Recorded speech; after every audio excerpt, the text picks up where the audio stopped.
Hi everybody, Boes here, and welcome to the first installation on a series that I like to call Basics with Boes. This video specifically is 7 tips for becoming a better player, for improving, trying to get up to deity if you would like. There are a lot of these types of videos out there. I will link some of them here. The most popular one is probably Potato McWhiskies, about things that are not talked about Civilization 6 that will help you. But there are a plethora of them. You know, Normulator has his whole intro to Civilization, as well as Saxy Gamer has, different ones.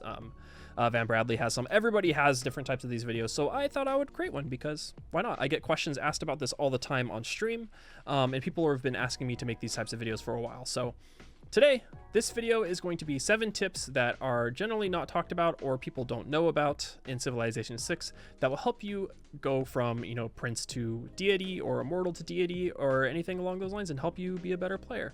So I hope you enjoy them, and I hope that if there's any questions that you have, I can answer them in the YouTube, or you can just head on over to my Discord and hang out with me there. So without further ado, let's jump right into them. All right, so the first one we're going to be talking about here is lens scouting, specifically mostly just freshwater lens scouting, but we'll talk about lenses as well. It is something that I get asked about literally like every single day on stream. Someone will ask, why do you constantly switch between the freshwater and the regular lens? And that is because for scouting reasons. Now, the main one seems pretty obvious, right? For settler is finding out where you want to settle. But I usually use it mostly for scouting out other civs and other AIs. Now, if you're unfamiliar with the lenses that I'm talking about, it is over here on the left-hand side. As you can see, there are multiple different lenses. There's religion, continent, appeal, settler, which is the one that we're using, government, political, tourism, loyalty, empire, and power. They all show different things. You can't really see them right now because obviously we haven't settled our city. The one that you can only really see is settler and continent. Continent is useful because you get to see where another continent is, which means that other AI are going to be there, and other luxury resources are going to be there, but that's a whole other issue to get into. What we're talking about specifically today is scouting with freshwater. There are multiple things that are useful about this. The first one, right, is finding out whether or not you want to settle on freshwater. Settling on freshwater is obviously more advantageous than not, right? Because settling on freshwater gives you 3 housing. You also get, if you settle on coastal water, you get +1 housing. No water, you get no housing. And then there's obviously, this is the one that we're going to pay attention to, which is the too close to city or blocked by terrain highlighted, which is highlighted in red on the tile. I'm going to go ahead, I'm just going to settle really quickly, and then we'll get into why this is important to what we're talking about here. But what we're talking about in regards to this is that it's for scouting, freshwater scouting. And the main thing that we're talking about is the too close to city or blocked by terrain tile. So as you can see here, and if you did not know, you can only settle within 4 tiles of another city. That's the reason why this whole area is blocked off in red. And this is not, because this is, 1, 2, 3, 4 tiles away from the city. 1, 2, 3, 4 tiles away from the city, so on and so forth. And these ones are these ones are red because it's blocked by terrain. It's a mountain, you can't settle there. And that is important in finding out where other AI are. It's still useful in single player. It is very useful in things like multiplayer, specifically because you're going to be using multiplayer, or you're gonna be scouting a multiplayer, trying to find out where other players are, using your intel to your advantage and stuff like that. In single player, it is very important because you can use it to find out where other AI are. And for example, in situations where the AI are very close to you and or you're wanting to play a domination game, you can use the knowledge that you have there to decide whether or not you're going to forward settle them, or you're going to try to settle away from them, so that way you don't anger the AI, they don't declare war on you, things like that. So that is why that information is useful, and we'll see here, and I can show you why it is useful and how to use it to your advantage. As you can see here, I am scouting to the south with both of my units. I just reloaded a save because I found someone down here, but as you can see, this is what I'm mostly talking about here, is the too close to city or blocked by terrain. So obviously this is a plains hill with rainforest on it. We should be able to settle it, right? But because this tile is highlighted in red, it is too close to the city and or blocked by terrain, which means that now we know that there is someone right here. There's an AI right there. And as you can see, there are multiple tiles right here. So there is an AI right here, 100%.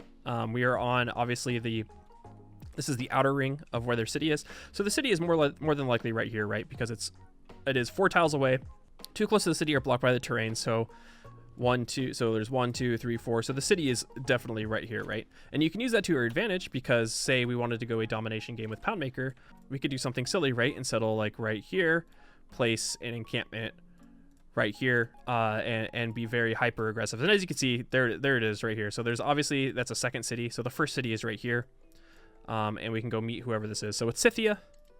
We knew that there was an AI there. So there's a city right here instead. There's another one right here. So with that, this is really good information to know, especially if you're, say, playing a domination game. You more than likely don't want to go to war with Scythia in the early game, and that's because, you know, she gets her Saka horse archers very, very quickly. So maybe you don't want to settle here. Maybe you're like, okay, she's right there. Maybe I'll settle actually further inland. Maybe I'll settle up here. But it's useful to know because now you know, and that you knew before this that she was right there, which means you can choose to do a bunch of different things, right? If you went right here, you could have chosen not to meet the AI, so they didn't know where you were. You could have chosen to maybe, you know, instead of going for a settler at a turn, once you hit pop 2, you can get out another slinger.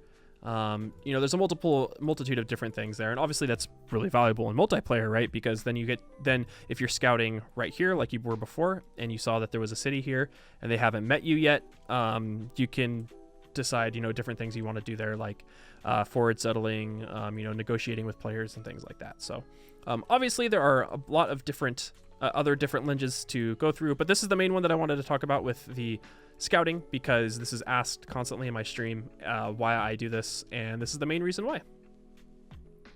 Okay, so the next thing I'm going to talk about here is probably one of the most broken things in the entire game, honestly, and is one of the best things to utilize as a player, and it is the map tax. I just call it pinning on the map. It is down here by the lenses, and it is insanely powerful, and you will see why right here. With this, you can click the map tack, click it anywhere, and it gives you this whole part of the screen here, and this is insanely broken. And the reason why, I mean, there's a couple different things, right? You can plan out cities, right? Like planning locations where you're gonna put campuses, you know, planning where you're gonna put like holy sites, you know, stuff like that. You can plan, and that's really all nice and great. And it is very strong. But the best part about the map tax is this right here. You have, I mean, every single thing that you can do in the game, right? I mean, this is very useful for multiplayer, right? Like barbs, attacking, and stuff like that. But when I say everything, I mean, it gives you everything. Like, look, it gives you the adjacency bonuses. It gives you the science. It gives you what the district does, right? So for all the districts right here. For tile improvements, the same type of thing, right? Pastures, it gives you the different things for the pastures. If you have a unique improvement, it'll show you right here. Obviously, we're playing the Kamai, so they do not. But for example, if you were playing, you know, Poundmaker and you had, and you wanted to see what Mechawops do, you can just go right here instead of having to go all the way up to the Civilopedia. Additionally, it gives you all the yields from those types of things, as well as the unique abilities of it. So for example, with an industry, right, dedicates a specific luxury resource, provides a unique benefit to its city, as well as a great merchant point. It shows you right here. You don't have to go to Civilopedia. It has everything that you'll ever need here. And the same thing for wonders as well, right? Pyramids, you know, Oracle, it gives you everything. It gives you what it does and the benefits from it as well. So this is why I say this is probably the most broken thing that you can have in the entire game, because I mean, it's information that you have readily available. It's information that is it's not like cheating or anything like that. Obviously disregard this. This is a mod that shows you the adjacency bonuses right there. Normally it doesn't show the +3 or anything along those lines, so that is a mod. But generally this is so useful, right? Because you can get into circumstances where, so for example, the reason why it's so powerful is because it literally allows you to plan out your entire game, right? You can, you know, as you're searching along trying to find places to settle, you do things like this, you know, you'll put down, it gives you the ability to put down things like government, like show you where you're gonna put your government plaza. Here, let's just move here for a second, for example, right? And it allows you to plan out your entire game, and that's just honestly absolutely bonkers, right? Like absolutely bonkers. It gives you, shows you everything that you'll need. It's just something that's, I don't know, really, really useful. It's very useful, I think is what I'm trying to say. Like, how insanely useful is this, right? Because it allows you to plan everything. That means, you know, if you're thinking about it later in the game and you're like, oh, where am I going to be putting, you know, my national parks? Well, you know, now you can plan out national park tiles like so. You can plan them out here, leave them there, And now you'll remember for the rest of the game, oh yeah, I was going to put a national park here. I was going to put one like right here. You know, I was going to district over here. I was going to be putting, you know, say you're playing, say you have Granada in the map, right? And you have Alcazars, and you're like, oh, I need to put Alcazars on tiles. Where am I going to put them, right? And so you're like, okay, I can put all of my Alcazars on these tiles here, and I can remember later in the game that I'm going to change them to Alcazars, you know, or it comes to a point and you're like, oh, I need to put seaside resorts in these areas. It's the same type of idea. This is extremely useful. This is something that I would highly recommend everyone to start doing. Whether you are already a deity player, maybe, you know, you're playing on Prince and you want to go up. You can spend a little bit more time, you know, thinking about districting and what districting gives you, you know, like putting things around here. It's just one of those things that will help you be a better player in the long run, because it just literally teaches you how to district and play the game. Okay, so the next thing I'll talk about here is, speaking of districting, is districting. Learning how to district. Learning how to district is probably one of the things that actually makes you a better player compared to, you know, I mean, obviously you can use the map tax, you know, scouting, things along those lines. Those little things like that will make you a better player, but districting itself is going to make you actually learn how to win games, like actually learn how to win culture victories, win science victories, things along those lines. So learning how to district is pretty huge. And what do I mean by that? What I mean by that is learning where to place districts, learning how their adjacencies work with each other, and learning how to utilize them in your empire. A good example is, you know, learning where to place campuses, you know, like instead of placing a campus here, little round area, little areas like this, placing campuses, you know, in locations like this, right? Placing campuses in locations like this, or up in these areas, right? And what do I mean by districting around that? Is doing things like this, learning where am I going to settle my second city? How am I going to place districts around this? Where am I going to put my government plaza? Where am I going to be putting different districts so I can maximize my win condition, right? So say we're going science here with Teddy, right? We have some fairly decent locations with campuses, right? Each of these are +3. And why are these +3? Why am I getting a +3 adjacency bonus here? If you look at the campus, you'll see that campus districts gain +1 science from each adjacent mountain tile. Now, you know, it gives you different tundra, snow, etc. Don't pay attention to that. It's mountain tile. And as you can see here, if we switch to the strategy view, there's a mountain right here and a mountain right there. And you can see we're getting +2. We're getting +2 science from adjacent mountain tiles. This is getting +3 because if we look this up again, gains +1 science from every 2 adjacent rainforest tiles. So there's a rainforest tile here and a rainforest tile here. Oops, wrong button. Now, eventually these will probably get chopped. Like, for example, if we do something like this, we put our government plaza here, we're going to district around this, right? Which means we're probably going to chop these rainforests. Now, in this instance, you can see now we're getting an additional +1 science from the government plaza. If we put down different districts, such as a holy site, you know, things along these lines, and you district around here, this city can now have a holy site as well. You can see now this one turns to +5 because we have a holy site here. And why is it saying that? +1 science from the adjacent district, which if you go back to this, you get +1 science from every 2 adjacent district tiles. That includes the government plaza. So as you can see, you quickly start to realize the better the adjacency bonus is, right, the better your, for example, in this instance, science income is going to be, which allows you to have more science, which allows you to, in a science victory, you know, win the game faster by going through getting spaceports faster and things along those lines. And what that does initially too is, we'll get into this later as we talk about win conditions and policy cards, is when you have things that are, you know, for example, in this instance, going science victory, having a +5 science adjacency bonus from this city right here. There are certain policy cards that we'll get into later, but we'll talk about the space one right here, that boost that initially. So right now there's natural philosophy, which is 100% campus district adjacency bonus. So if you plug in natural philosophy, this goes from +5 to +10, and then eventually you'll get to a point where in the Enlightenment, where you have a card called rationalism, where if you get +50% science if the district has at least +4 adjacency bonus, right? So this has +5, so now it's getting an additional 50% on top of that 100% if you run natural philosophy. This is why I say, when people always ask me, what are some tips I can do to play on deity? What are some tips that I could do to get better at the game? This is one of them. This is probably one of the biggest ones, is districting, right? When it comes to culture victory, when it comes to, religious victory, things along those lines, districting is probably the most important thing that's going to learn. Well, one of the two most important things that's going to allow you to win more reliably and understand the game a lot more, because you eventually get to a point where instead of just having, willy-nilly districts way over here, I see this quite a bit, actually. And this is something that is holding a lot of people back, where they will have a government plaza, way up here, and then they'll have a commercial hub right here. They'll have a campus right here, because they'll see, oh, +2, and then they'll have a holy site, right here. And then that's how their districts look. And then they talk to me and they say, I can't seem to win past prince. I can't seem to win past emperor. Can you look at the things that I'm doing? And I'm like, okay, you need to learn how to district, right? You need to learn, if you're doing, culture victories, you need to learn how to district where, if we put all of this back here, right? We put all this back, you need to learn that, okay, here is, we'll make this here. This is a good example. You're doing culture victories, you need to learn, okay, there's an oracle there.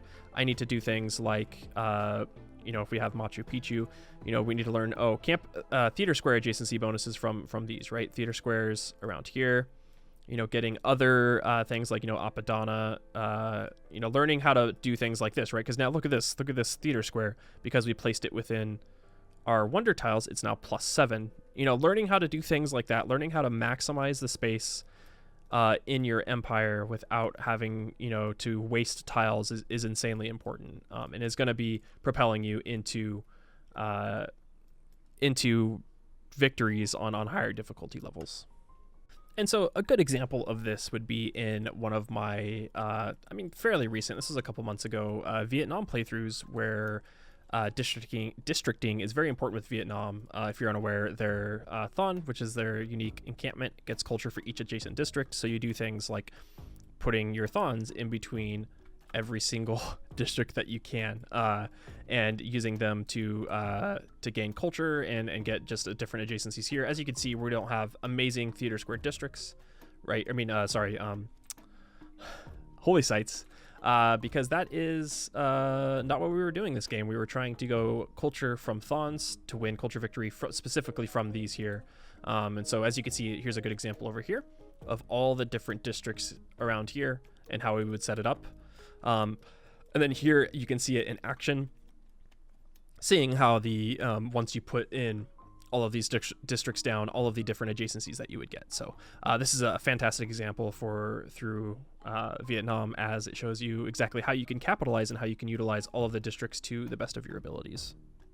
And this is another thing here too that is also not talked a lot about when it comes to districts. I feel like we're getting everything in when it comes to districts, is the locking in of districts. And what do I mean by locking in of districts? So as you can see here, this campus, right, we'll place a campus down. We're not gonna, it doesn't matter where we place it. We're just gonna place it right here. So as you can see, this campus costs 73 production, right? And if you are unfamiliar with how districts work when it comes to production, there is a specific formula in regards to districts. I don't remember it off the top of my head, but I will put it in the video right here. But this specific formula is based off of the era, what era and how many techs and civics you are in the game. So for example here, if we are, since we're going to war with the Gaul, and I want to place down these campuses. We're not going to worry about adjacency bonuses here right now, but we still want to be able to pump out a couple units and defend ourselves. What you can do is what I had previously mentioned is called locking in the district. And what that does, if you go ahead and bring it up here, you'll see that I had placed my district here. I'm going to go ahead and click it. You swap it in, and then you can swap back to what you're doing. And what that does is it locks it in. It locks in that amount of production. So if you wanted to, for the rest of the game, you could not build this campus. You can get down to this point in time. And as if you remember earlier, I had mentioned that districts production cost goes up as the eras increase throughout the game and the more techs and civics that are unlocked. What this does is it locks it in at this specific production of 73 production in order to build this. And so as the game goes on, more campuses, the campuses increase in production cost, causing them, longer to build and more production to build the districts. What this does is it locks it in that production there. So I could leave this here, work on everything else, come back 100 turns later, and the district is still only going to cost 73 production. That's incredibly useful, especially in situations like this where, even though I want to get these campuses out, and I know exactly in places that I want to put them, like say for example, I was wanting to district around this area, right, and put commercial hubs, all of that jazz around here, but I wanted to lock them in, and I needed to get more units out. Like in this example here, we're trying to get more units out in order to defend ourselves versus the Gaul. If we already know the locations we want to put our districts, but we can't get them technically right now, what you could do is do what I did there and lock in those districts and then work on other things and come back to it. It's extremely useful. It's a little trick that isn't really talked about a lot, and I see people ask me all the time in stream, they're like, wait, why did you place down your campus and start working on other things? That's the reason why. It's to lock in that production cost, so that way when I do have time to work on it and I can work on it, it'll be the cheaper production cost than what it would have been to work on it 15 turns later or so. So that's something that's also very useful and a little tidbit to throw in there.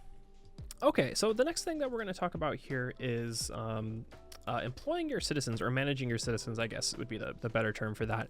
As you can tell, we are talking about a lot of different things that I get asked on stream a lot. These are very similar questions that I get asked on stream all of the time.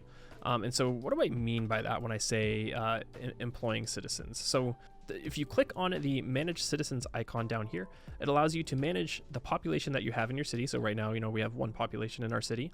It allows you to micromanage the different tiles that it can work. And that's the point of having these yield icons up, right? So marshes, this has 3 food. This deer tile because of the woods has 2 food, 2 production. This has 2 food, 2 gold because of the maize.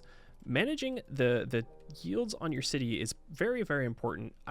If you don't feel like super micromanaging this, but you still want to have good tiles, I would highly recommend just running food and production locked in. It gives you a good balance between growth and production, and the AI generally doesn't let you down in regards to that. However, if you want to maximize the amount of yields that you're going to get throughout the game, I would highly suggest learning how to micromanage and learning which tiles you want to work as the game goes on. This is something that takes a lot to learn, knowing when you want to work food versus working production. And as you can see here, there's 2 different things that we can work here. You're not going to want to work this 2 extra gold. You don't care about that in the early game. You mostly care about food and production. And right here, there's 2 choices that we could do. That's probably most beneficial to us, right? So in this specific existence, we can work 3 food, get this, as you can see down here, makes the city grow in 5 turns. Or we could work 2 food and 2 production, which allows us to get only in 8 turns of growth, but it gives us our scout in 5 turns. So it basically switches the 2, right? So if we go in between the 2 food and production, we either get the city to grow in 5 turns or we get the scout in 5 turns. Personal preference, generally want my city to get pop 2 as fast as possible. Sure, we want the scout out so that way we can find tribal villages really fast, but if we get this city to pop 2 in 5 turns compared to 8, that allows us to work an extra 2 food and 2 production, which more or less compensates for the fact that this is going to take 8 turns. It's going to bring it down to about 6 turns or so instead. Learning how to micromanage those different instances in the game allows you to basically min-max your cities as much as possible, and allows you to get the most out of your cities. See, now you can see here the city's going to grow to pop 2 in 3 turns. This is still in 6 turns. This will change once we get it to pop 6, or sorry, once we get it to pop 2. That'll be something that will change. As you can see here, right, we're at 5 turns now. Since we've grown this to pop 2, we can put this on 2 food, 2 production, and immediately work a settler afterwards. And what that does is, like I said, allows us to get our settler out about a turn faster than if we were to just work the scout before. Now, the caveat between that is you could argue, you could have had your scout out 2 turns ago. You could be scouting around here, and maybe you had a goody hut right here that gives you a free population, or things along those lines. It's going to change from game to game. And as the game goes on, you're going to be wanting to maximize, which tiles your city is going to be working. Like, for example, you can see the tile grew to here. do we want to change this off from one of these tiles to this tile here to work and get the extra 2 gold, or do we want to keep working and get the settler out as fast as possible? It does come up to your preference. It does come up to what you think is better. There are some mathematical things you can do, right? Like calculating how much production is gonna be lost versus, are you gonna save a turn? Are you gonna lose a turn? You can get in depth with that. I generally kind of go based off of intuition on how much I've played the game. You could do things like this, right? So we can buy this tile, and instead of working, 2 turns or 5 turns for this to grow, you can work both of these, and now the city's going to grow in 3 turns. And now this is going to be in pop 3 in 3 turns, and it's going to open up another tile for us to work, increasing the production in order to get the settler out faster. There are a lot of different things that you can do in regards to this that is going to help you impact your game as the game goes on. It's going to increase your city to grow faster. You're going to get more production out of it instead of just leaving it like this. Obviously it's choosing these 2 tiles because these 2 tiles are way better than everything else, right? We chose Lady of the Reeds and Marshes. We're getting 2 production from our marshes here. There are times where if you leave this, it'll choose really crappy tiles. The AI generally does a pretty good job at managing your citizens if you just let it, but sometimes there are instances, this is a little extreme, but where it would choose these 2 tiles, or it would choose something like this. It would choose these 2 tiles over the better tiles in your empire. So it'll choose 2 food, 1 production, and 2 gold, and 2 food and 2 gold. You can see here, right? If we would have chosen these 2, we'd have the city growing in 2 turns, and our settler would be out in 9 turns. But if we chose these 2, the city's in 5 turns, but the settler's out in 14 turns. This is a good example of why managing your citizens is very, very important. There are times where I will forget to change a tile. It happens a lot. I'm a human player. But managing them yourselves over versus the AI is generally better, as you will be able to choose the better tiles for what your empire needs at that time. Okay, so the next thing we're going to talk about here is using governors efficiently or appropriately. What do I mean by that? There are a couple of different things that sometimes I see people not using their governors correctly or not understanding what they do. And what I mean by that is using them correctly in regards to the abilities that they have. In this example, and this is probably the most obvious one, is using Magnus. Now, if you're unaware, I would highly go to the governor section and read over every single thing that each of the governors do. And in this instance, we're going to be talking about Magnus. Pingala is, and you'll see a lot of people take Pingala. Pingala is probably still the best governor to take based off of his abilities. Librarian, his innate ability of giving you science and culture generated by the city based off of population. Or sorry, generated by the city. The population one of the next ones is just absolutely insane. But what we'll be talking about here is Magnus. And with Magnus, he gains Groundbreaker, which gives you plus 50% yields from plot harvests and feature removals in the city. That means anytime you do a chop, so for example in here, the rainforest chopping yields 25 production and food. Whenever you have Magnus in, it gives you the extra yields, which means anytime you're chopping something out, for example, as you can see here, we are trying to chop out the Wonder of Oracle. A lot of the times when you are trying to get oracles wonders very fast in the game, you are trying to chop them out. And what does that mean? That means that you are trying to remove features in order to get them very fast. In this instance here, we are trying to get oracle. And with this here, you can see, if we look right here and down here, removes feature woods, yields 51 production. This has 290. So removing this is going to give us a whole lot of production towards that. With Magnus in here. So as you can see, we gain 3 turns on building that here. If we go ahead and we can remove Magnus, put him in the different city here, you'll see when we go to chop, it is now only 34 production. And that's because adding Magnus in there gave us plus 50% yields to that. So that's why it went from, that's why it literally gave us 50% extra production. And as you can see, it only gives us a turn. So it went from only to 16 turns compared to the 13 that it was before. So utilizing your governors in this instance is very, very strong. Obviously Magnus, using him to chop. Additionally, using him for provision. Settlers trained in the city do not consume a population. So in the city that you're going to be popping out settlers, especially once you get down to the like if you're doing monumentality golden ages, where you're playing someone with a lot of faith generation or gold generation and can buy settlers, whether it be with faith or gold. Buying out of the city that has Magnus established in the city with provision is very, very important. Same thing with Pingala. A good example is having Pingala in this game. Once you get down to Connoisseur and Researcher, Connoisseur gives you +1 culture per turn for each citizen in the city. The same thing with Researcher, except for science, and you want to use that in cities that have high population. So, for example, in Washington, you would place Pingala in Washington. Additionally, when it comes down to grants, 100% great people points generated per turn in this city. And so in this city, if we ended up getting Oracle, which gives you +2 great people points per turn for of their type, for example, great scientists, great writers, great musicians, so on and so forth, you would want to put Pingala in here because it stacks with that ability from the Oracle.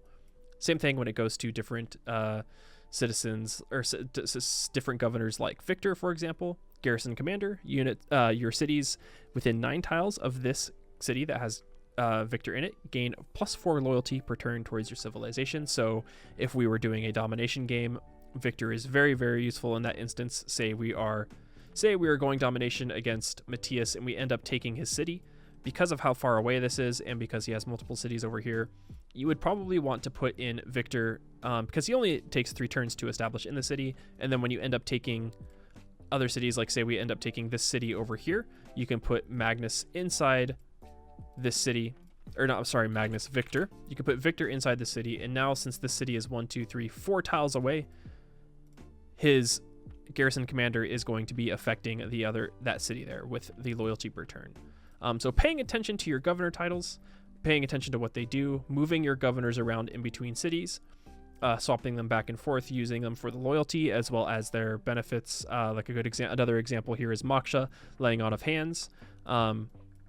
Using that in domination games is very useful as well because all your governor's units heal fully in turns of in 1 turn in tiles of the city. So putting them in here, fortifying your city, all of your units for a turn while he's established, heals them all to full. Just using them effectively and regularly is another way to help yourself win games better and faster. Okay, so another one we'll talk about here. Number 6 on our list is utilizing policy cards effectively. I touched on this a little bit here in the districting section of this video, but what do I mean by that? What do I mean by utilizing policy cards effectively? There are a lot of times, and I will lurk a lot of streams on the Twitch, the Civilization Twitch subreddit, and watching people, playing for the first time and not really understanding what their policy cards are doing for them, and that's understandable, right? There's a lot of information to take in, right? For example, like accumulating 25% less war weariness than usual. People don't understand what that means. There's like, okay, they see number and put it in.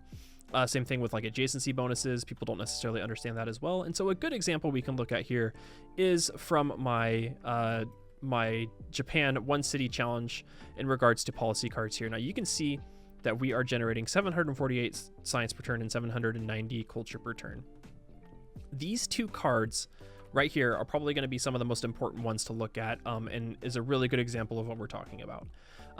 International Space Agency, as well as collective activism. Now, utilizing these correctly, utilizing your cards correctly is very important, and these 2 specifically are really good examples, right? Because what do?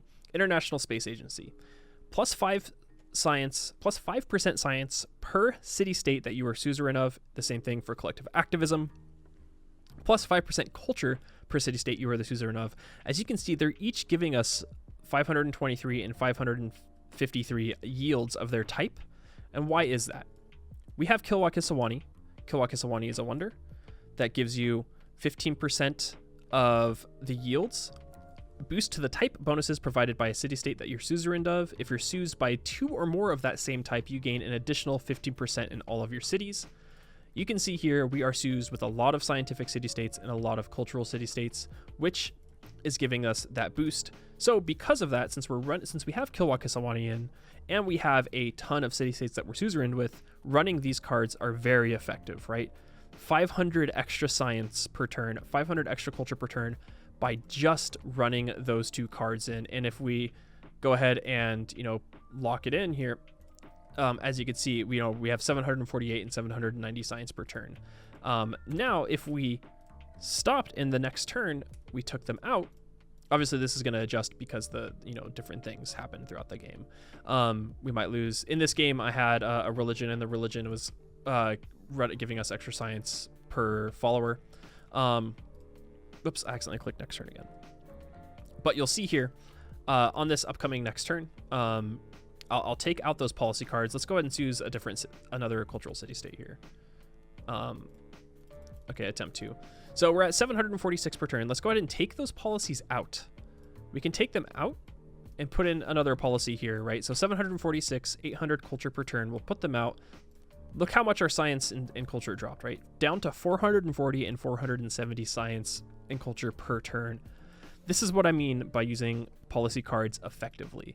Using them in instances that are going to give you insane bonuses or help you out in the game. These two are the most obvious ones because they're very clear, right? Science and culture per city-state you are suzerain of. Now, some of them are just as important as well. If we go ahead and reload this game again, some of them are just as important and are utilized throughout the entire game. Some of them are utilized early game. A really good example is, as I talked about in the previous game, the adjacency bonus cards, running your holy site adjacency bonuses, running your campus adjacency bonuses, your commercial hub adjacency bonus cards, as well as the rationalism cards and similar ones to that nature. Those ones are going to be very effective throughout the entire game and for your very specific win conditions. For science, obviously you're going to be running the natural philosophy, which is the campus adjacency bonus card, as well as rationalism once you get to a point in time. Now in this game, as you can see here, our campus is +4. Obviously, this is a whole different story. We could have put our campus here, had higher yields. We tried to get Oxford. We didn't get Oxford in this game. But if we took out, now we have 5-year plan in, which gives us the adjacency bonus from districts. Early game, this is very, very useful, right? Because you'll have a +4. This +4 campus turns into a +8 campus. If you have campuses, that give you, like say this campus, we're just going to place a pin here and say this campus gave us, this is an 8 adjacency campus, right? Eventually it would turn to, when you run cards like 5-year plan, the card earlier on is natural philosophy.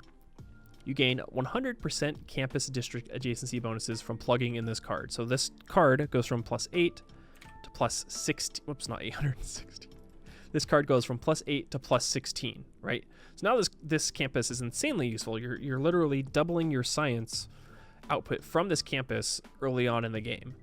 And then eventually you'll get to cards in the Enlightenment for rationalism, where you gain extra science from buildings in the campus. You gain +50% science from the buildings in the campus if its population is 15 or higher, and +50% if the district has +4 adjacency bonus. So in this instance, this city has a +4 adjacency bonus on here. So that means we're gaining, if we plug in rationalism, we'll gain +50% additional science from our campus, as well as our library, university, and research lab.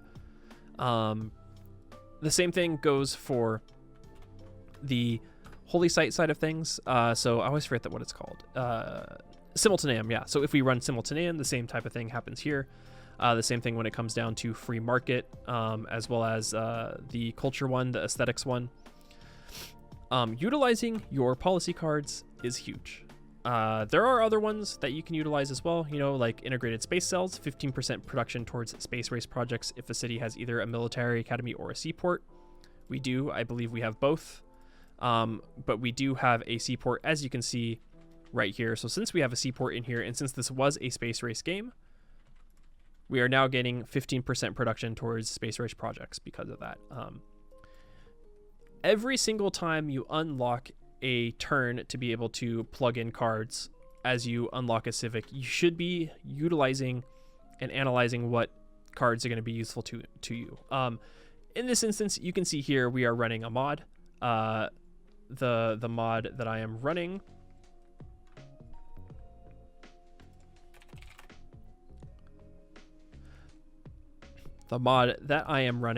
is called Extended Policy Cards, and what that does is some people might say this is cheating, but I think it's just very useful. You can gain all of this information anyways, right, if you just do the calculations yourself, or you could skip the step and just let the game do it for you with this mod. Looking at all of your policy cards, looking at which ones are going to be benefiting you the most right now. Like for example, we can plug in Merchant Confederation and gain an extra 104 gold per turn. Or, you know, say you're going domination, right? You're going domination and you're having trouble keeping loyalty in your cities. Plugging in cards that help you with loyalty will be immensely useful, like Limitane, +2 loyalty per turn with a city with a garrison unit. Praetorium. Praetorium. I mean, we don't have Praetorium anymore because we're too far in the game, but running Praetorium allows you to give your governors extra loyalty per turn in the city. And so plugging in specific policy cards like that, you know, in this example, since this is that would be a domination game, will help you keep the cities that you may have trouble with loyalty in them. This is very useful. This is a little bit more, not necessarily advanced, but something that takes a little bit more thinking to do, because sometimes you're wondering, okay, I really need this gold, but I also need to get my science higher, you know, or I really need to put in public works, or, you know, before you get public works, running serfdom to get the extra builder charges because I'm going to be, you know, chopping out a lot of things. Or maybe I need to, you know, I'm playing culture and the time has come, I need to start plugging in my tourism cards like heritage tourism, you know, satellite broadcast, things along those lines. Learning when to put those cards in and having when to use them takes a bit of time and takes a little bit of experience, but when it does come down to it, you'll realize the benefits of them. And like, for example, in this game, as I'd pointed out, the extra science and extra culture that you get specifically from these cards is just way more important than, you know, the extra gold that I would get if I plugged in like Merchant Confederation. All right, and the final thing that we will be talking about, number 7, is win conditions. I know I've said a lot like that, you know, this is really important, but when it comes to playing on a higher difficulty and trying to move from one difficulty to another, win conditions is something that you really need to understand in order to move up, you know, from Prince to Emperor, Emperor to Immortal to Deity. And there are a few things that you kind of need to understand in regards to win conditions. When it comes to the beginning of the game, unfortunately on Deity, you kind of have to decide what type of victory type you're going to be going for. Now in this game, for example, we're playing Shaka, and this is from a previous playthrough, but I'm just playing the map right now. I wanted to go domination. In domination, there are a couple things that you have to do in order to understand your win condition in fighting against the AI very early. So for example, in this game here, with us, we want to go domination. That means we need to rush a couple different things.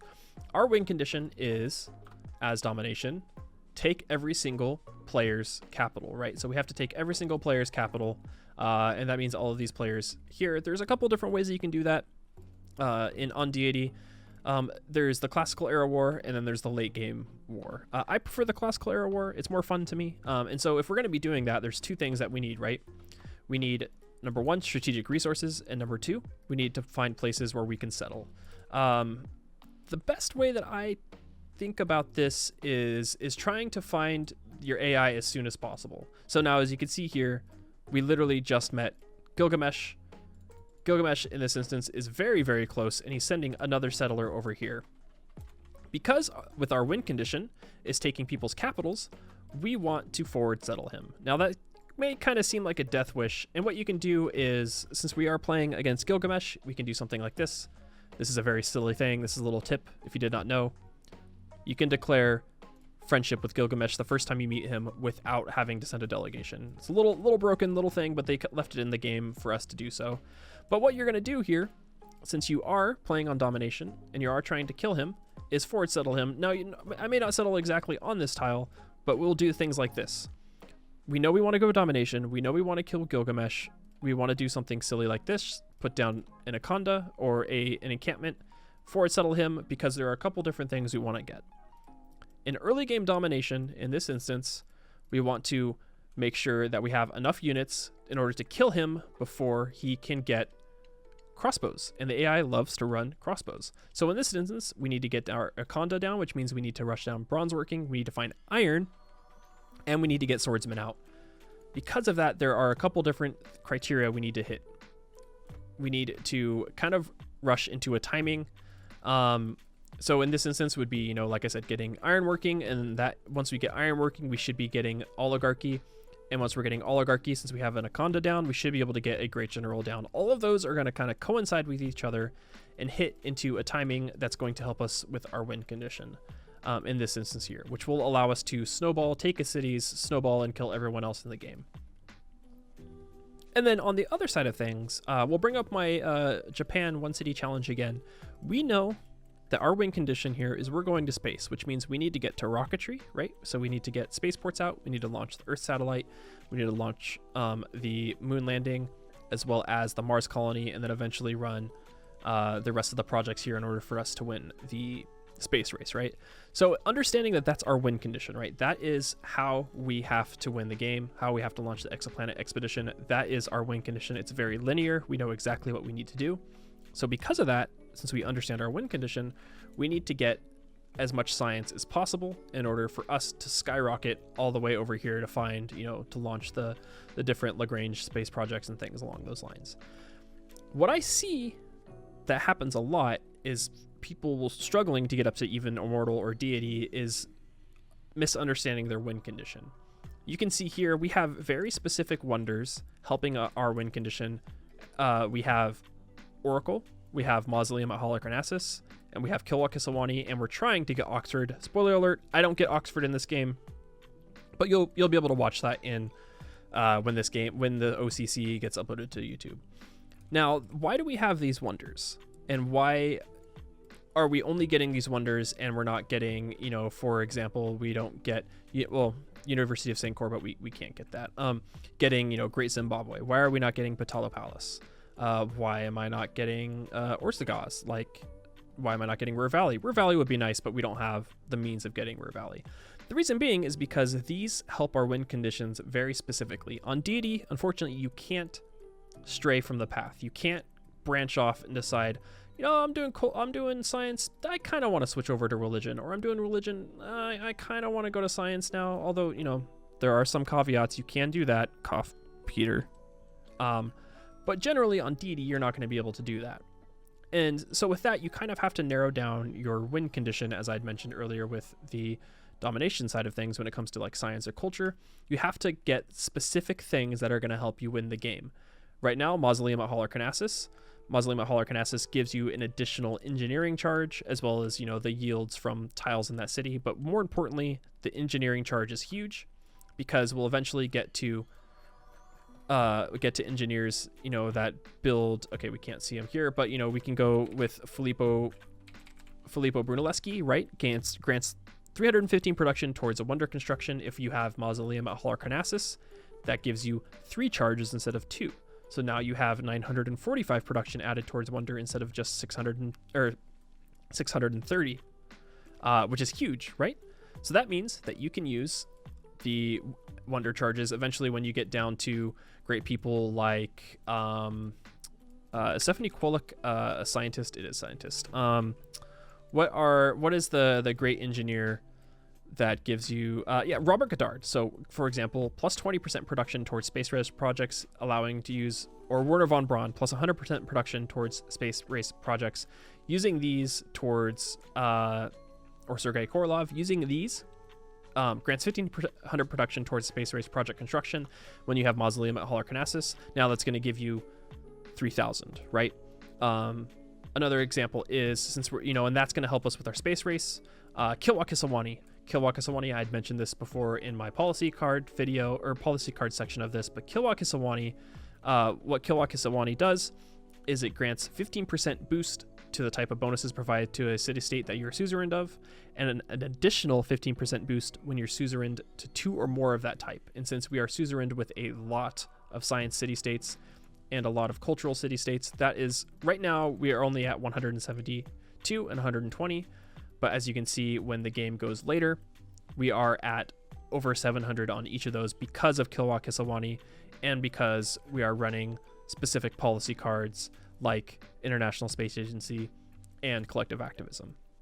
The same thing with Oxford University. We're only getting Oxford University because that gives us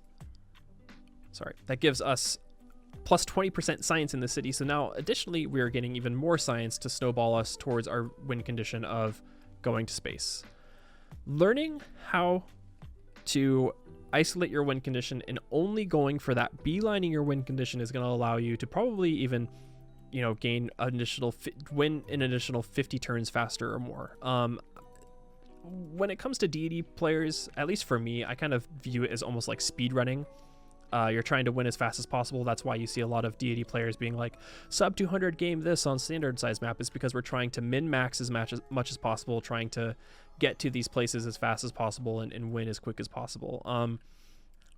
There are a lot of times where I will be seeing a person playing a game and they'll have, you know, their districts, they're learning their districts, they've got their districts in the correct places, they're getting adjacency bonuses and things along those lines, but they'll have random wonders, like they'll have Kodoku Inn, you know, they'll have Bolshoi Theater, they'll randomly have like they'll have, you know, like Jebel.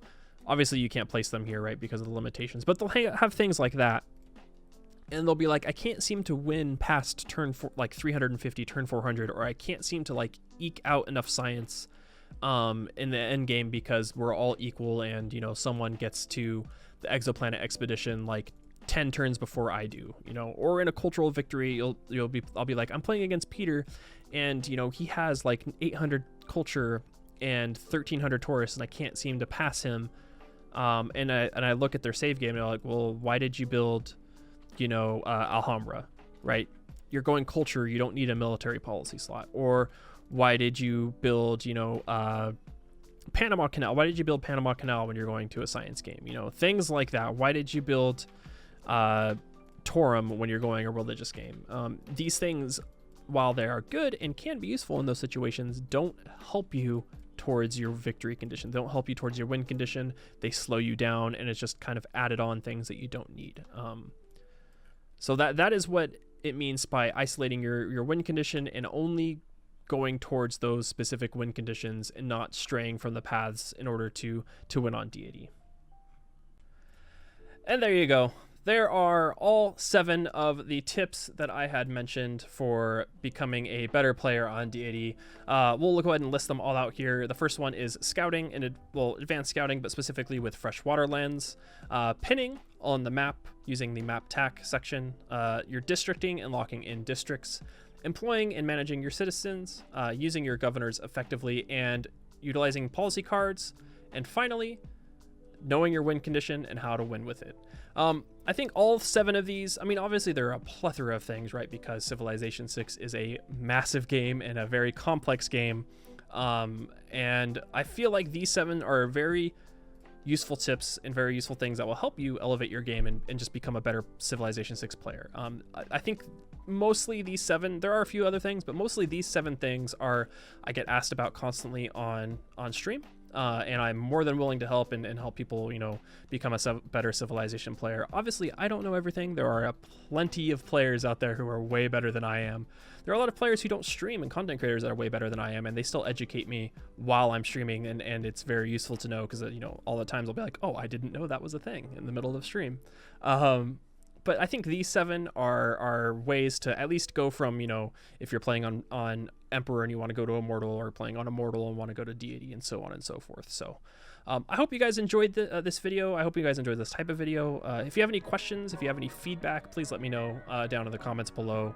If there are things that you didn't know in this list that existed, you know, for example, locking your district tiles, let me know. I'd love to hear what you guys have to think. But anyways, I hope you guys enjoyed this video, and I will see you in the next one. Thanks for being here. Bye.